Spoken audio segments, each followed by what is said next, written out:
should you add? Not only for week 14, but the playoff push.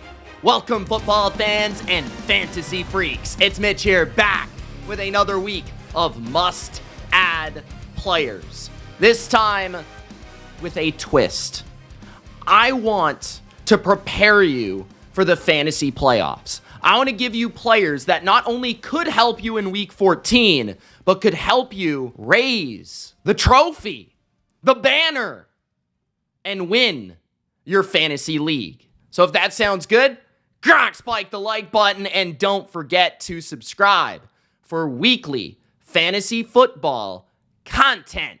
The first tip before we get to the 10 players is please watch out for players that have been dropped, specifically week 14 entering week 15. If you're someone that is going to be in the playoffs, keep a keen eye on these teams. The Patriots, the Texans, the Ravens, the Colts, and the Commanders. Players like Zach Ertz, Hunter Henry at tight end, Drake May and CJ Stroud at quarterback, maybe even Anthony Richardson. Players that maybe can help you, especially at those two positions that are very matchup dependent.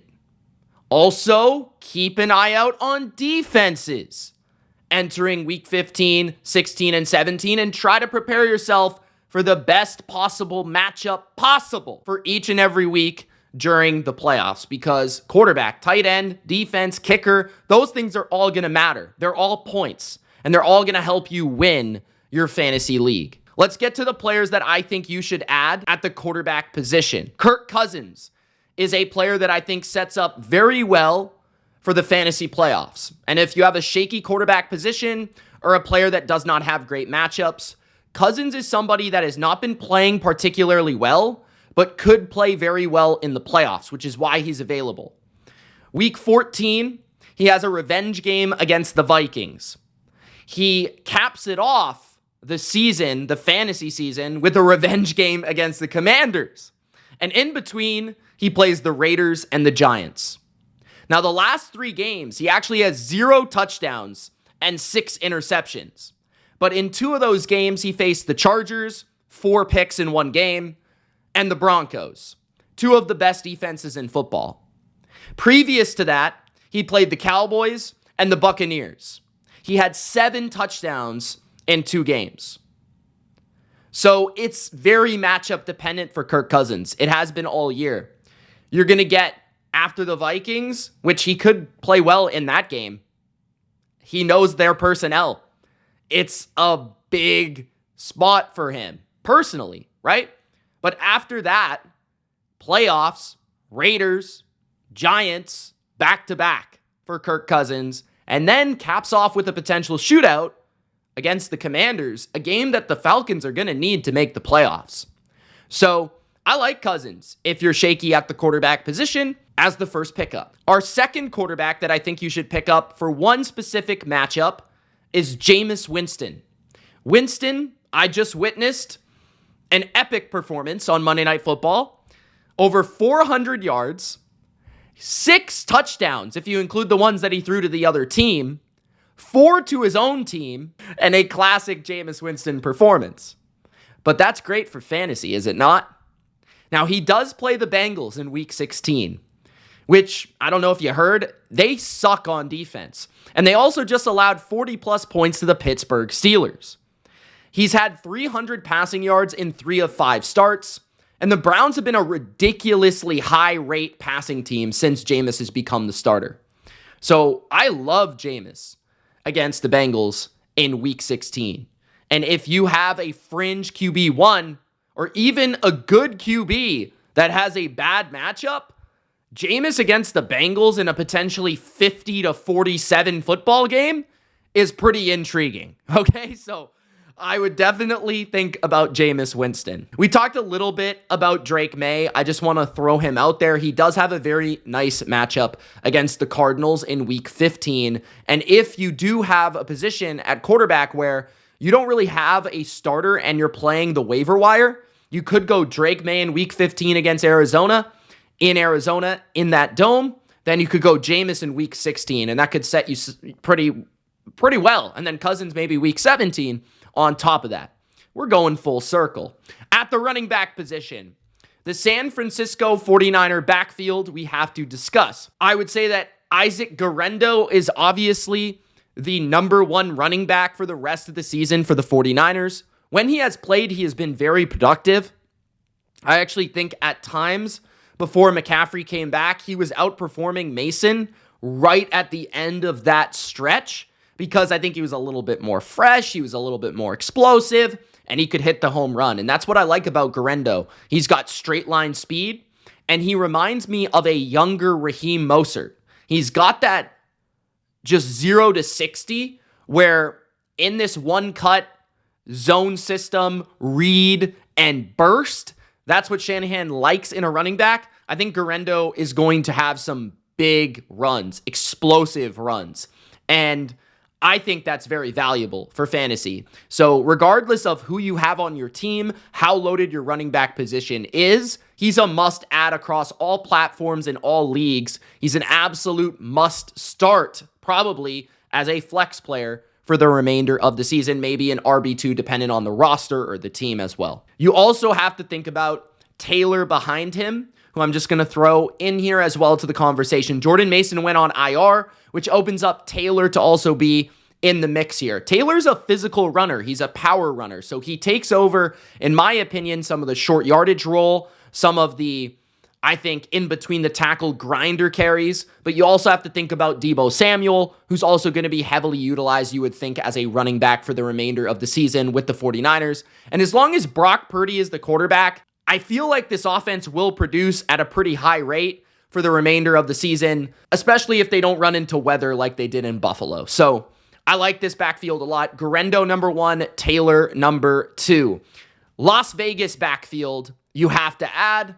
I think McCormick is the guy that you have to add because he's a young player that even if Madison is healthy and he comes back, or Zamir White, or whatever happens with this Raider backfield at this point, the Raiders are a bad football team that have next to no hope for their season.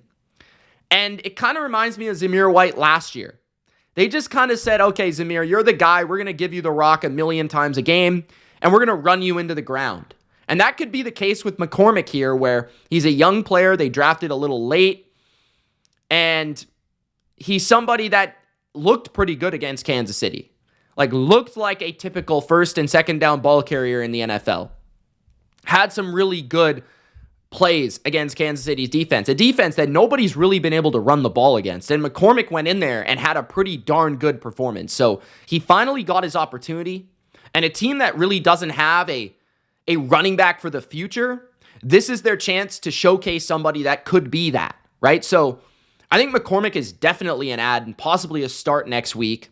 The schedule isn't crazy good for the Raiders, but he's definitely somebody that showcases a rare amount of upside at this point in the season at this position. Kind of like Zamir White last year, okay? Amir Abdullah also has to be thought about if this Madison and Zamir White situation continues.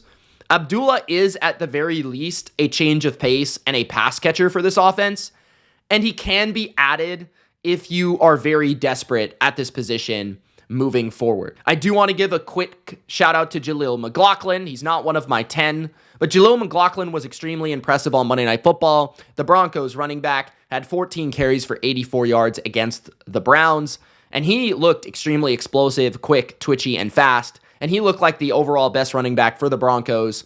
It's his best game of the season in terms of rushing yards, his most carries, his overall most work.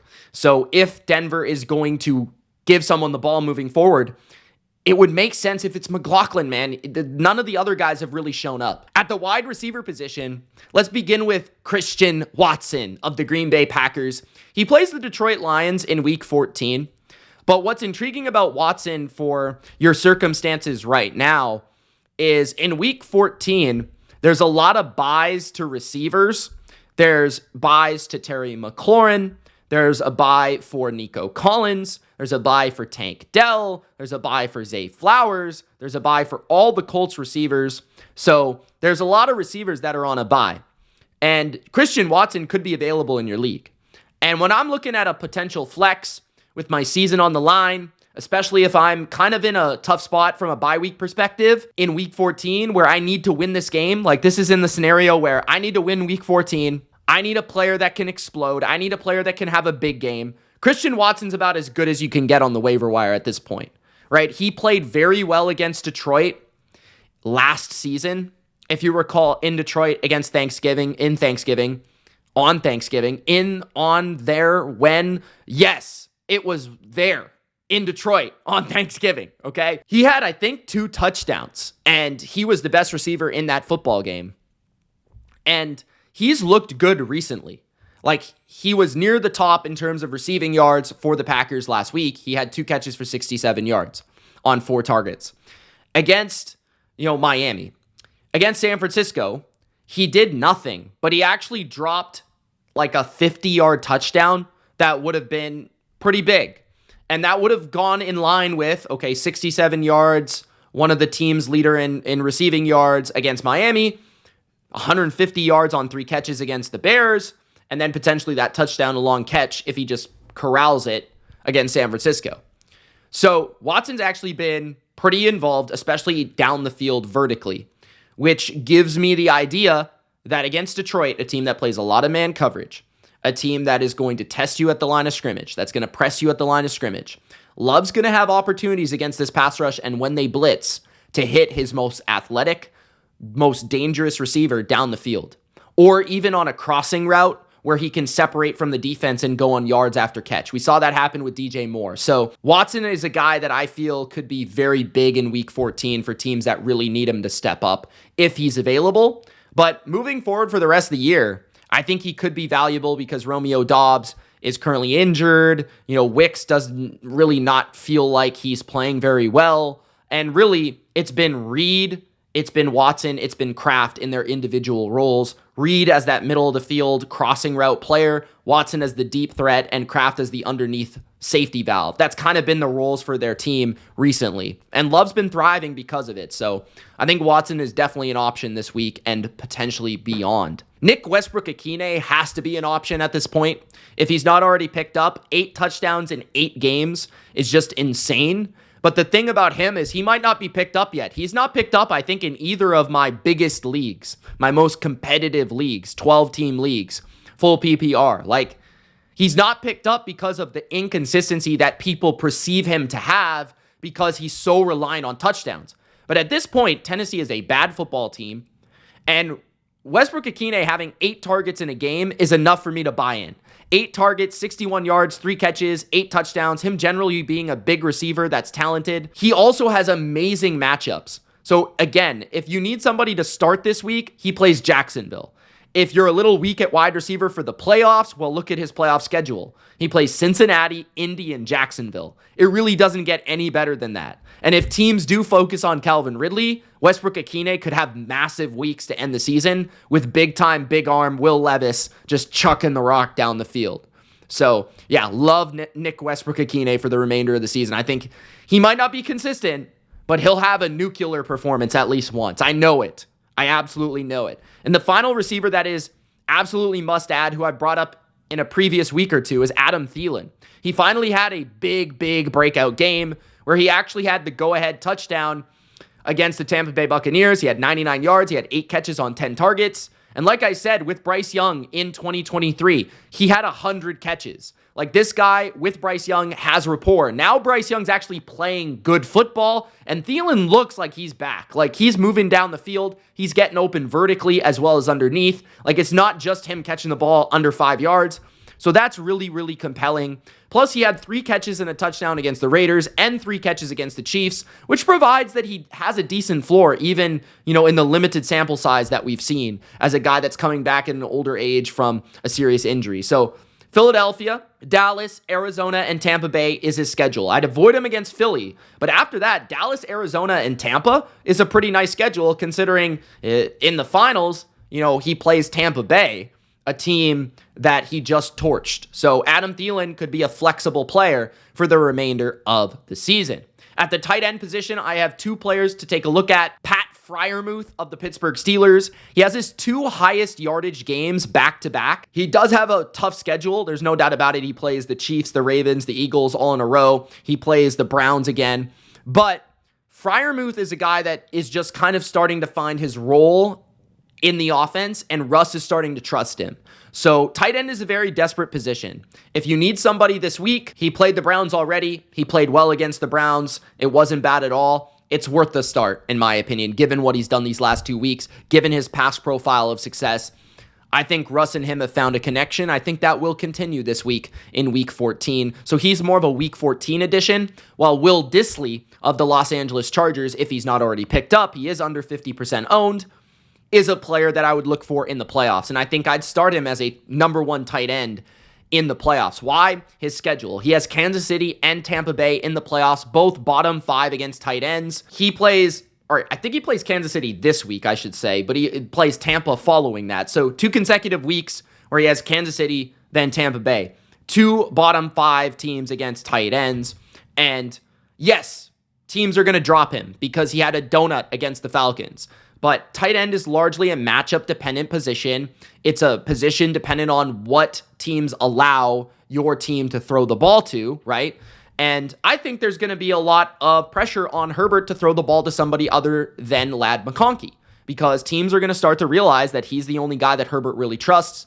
Dissly was the other guy for a large majority of the year. I think he'll go back to his direction against these teams that are better against wide receivers and that will slow down Ladd McConkey and open up things for Will Dissly. I could see him scoring a touchdown in the next couple of weeks pretty easily, having 50 to 60 yards and maybe around 4 to 6 receptions a game. So I think Dissly will be pretty darn solid for the remainder of the year. And one defense that I would pick up is the Baltimore Ravens defense, Week 15 against the New York Giants. I have my weeks a little bit mixed up because I'm talking about so many different weeks, but the Baltimore Ravens play the Giants in Week 15, and I would pick them up because I think their defense is trending up. They're playing much better. You even watch them against the Eagles. Like, they limited Jalen Hurts to under 115 yards passing. Saquon really didn't play amazing until late in the fourth quarter. And the Ravens against the Giants, that's a team that can't block. They have Drew Lock, and as much as I like Drew Lock, he'll throw the ball to the other team for a touchdown, as we saw on Thanksgiving, to a much weaker Dallas defense. So Baltimore could be one of those defenses that could put up 15 points for you in a playoff game and help you advance to the next stage, the next round. So those are my ads for Week 14 and for the early start of the playoffs. Heavily consider these players. Take a look at your situation. What do you need? What do you not need? You have to prioritize your bench now for the playoffs. You have to be thinking about who gives me maximum upside at every position, who has the best matchups moving forward, right? You're not holding on to floor players that never see your lineup. You're looking for defenses. You're lining up your matchups. You're looking at kickers for future weeks, and you don't have to have multiple kickers, but try to look ahead and see, okay, who's going to be on the waiver wire? Who can I pick up? So that's my advice, guys. Good luck. Next week on Tuesday, we will have a video out where I'm going to discuss playoff matchups. I'm going to get you prepared for the playoffs, more so than talking about players to add. I'll be talking about playoff matchups, who you should look at in your lineup, maybe some players that are available that can help you, getting really in the weeds and helping you win your championship. So that's coming next week. Thank you guys so much for watching. It's Mitch. This is OwnersBox Fantasy.